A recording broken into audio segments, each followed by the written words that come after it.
بسم اللہ الرحمن الرحیم۔ اقبال کہتا ہے شیخ بہت اچھی ہے مکتب کی فضا لیکن بنتی ہے بیامہ میں فاروقی و سلمان۔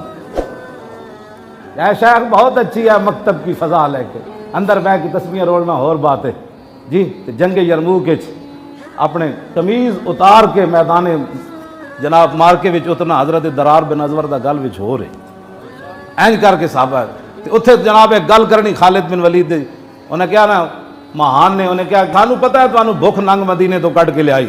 سارے صحابہ کھڑے، جرنیل سارے، ابی بن کعب بھی کھڑے، ابو ہریرہ بھی کھڑے، معاذ بن جبل بھی کھڑے، سارے صحابہ کھڑے۔ انہیں کیا تھانو بھوک ننگ مدینے تو کٹ کے لے آئی، تواڈے چہرے دس دن تے تواڈے کپڑے دس دن کہ تسی بھوکے ننگے ہوئے ہو تو مدینہ پاک کو اتھو آ گئے ہو۔ فَعَلُمُّ إِلَيَّ أَنْ أُوتِيَ كُلَّ رَجُلٍ مِّنْكُمْ عَشْرَةَ دَنَانِيرَ وَكِسْوَةً وَطَعَامًا وَتَرْجِعُونَ إِلَىٰ بِلَادِكُمْ فَإِذَا كَانَ مِنَ الْعَامِ الْمُقْبِلِ بَعَثْنَا لَكُمْ بِمِثْلِهَا۔ انہوں نے کہا ہر فوجی نو بھیجو، اس نے جناب 10 دینار دیاں گا سونے دے، نال جناب کپڑے دیاں گا، سالانہ اناج دیاں گا، چلے جاؤ مدینہ پاک تے پریشان نہ ہونا، آئندہ سال آئے گا پھر بھیج دیاں گا۔ اے تانا دیتا انہیں دیتا بھی صحابہ نو۔ حضرت ابی بن کعب کہنے لگے میں جواب دیواں، حضرت شرحبیل کہنے لگے میں دیواں، حضرت کاکا کہنے لگے میں دیواں، حضرت خالد فرمان لگے نہیں انہوں میں جواب میں دینا۔ کیوں جی؟ فقال خالد انہو لم یخرجنا من بلادنا ما ذکرتا غیرو، فرمایا نہیں نہیں این گل نہیں جی میں توں کی تھی اسی بھکھے ننگے ہوئے ہیں مدینہ پاک تو تاں تو اڑے علاقے چاہیاں، ایک گل نہیں غیرو، ایک گل وچ ہو رہے۔ ہاں جی گل وچ ہو رہے، کی گل ہے؟ انا قوم نشرب الدماء وانه بلغنا انه لا دم اطيب من دم الروم، فرمایا ہم محمد عربی کے وہ غلام ہیں جو خون پیتے ہیں۔ توجہ جی، انا قوم نشرب الدماء، پیچھے ہزارہ صحابہ کھڑے، کسی ایک نے بھی نہیں کہا استغفر اللہ، ہم کہاں خون پیتے ہیں، خون تو حرام ہے۔ اور انہوں پتہ سی بابا جڑی گل کر رہا ہے تو جواب یہی بنتا ہے ہمارا تھوڑی ہلکی بات کرے۔ ہلکی خالد بن ولید کی کہتے ہیں دیکھو جی ہم بڑے شریف لوگ ہوتے ہیں، دیکھو جی اسی بڑے صوفی لوگ ہوندے ہیں، اسی تو مکھی بھی قدر نہیں ماری۔ یہ جواب بنتا سی، اے جواب بنتا سی جڑا خالد بن ولید دیتا، جنہوں نے حضور نے فرمایا سیف من سیوف اللہ، کہ سیدنا صدیق اکبر خالد بن ولید نو ویکھ کے فرماندے ہو سن عجزت النساء وان یلدن مثل خالد بن الولید، فرمایا قیامت تک ماما بانج ہو گئیاں، ہن خالد یا پتر کسی اور نہیں جمنا۔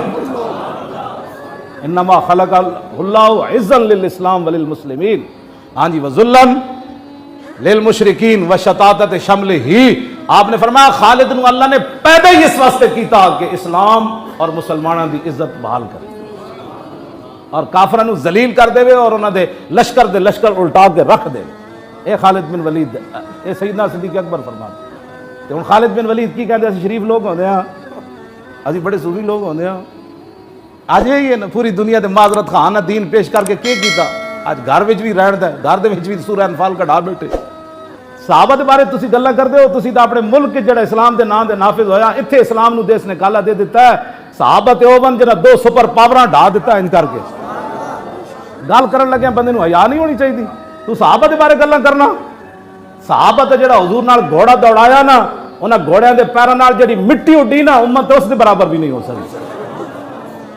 تو صحابہ دے بارے تبصرے کرنا، پہلے اپنا منہ دھو کے آ، پاکاں نے امت جڑے اسلام دی بنیاد ہیں تینوں پتہ ہی کوئی نہیں تو گل کی کر رہا، اور پھر سانو کہنے جی مولانا صاحب ہلکی بات کرو، ہلکی بات کرو، ہلکی بات کرو، ہلکی بات کرو، تو پاکاں نے امت نو پہ گیا، تینوں جنہیں مشورہ دیتا انہوں کو پوچھ تو صحیح صحابہ دی کی شان ہے۔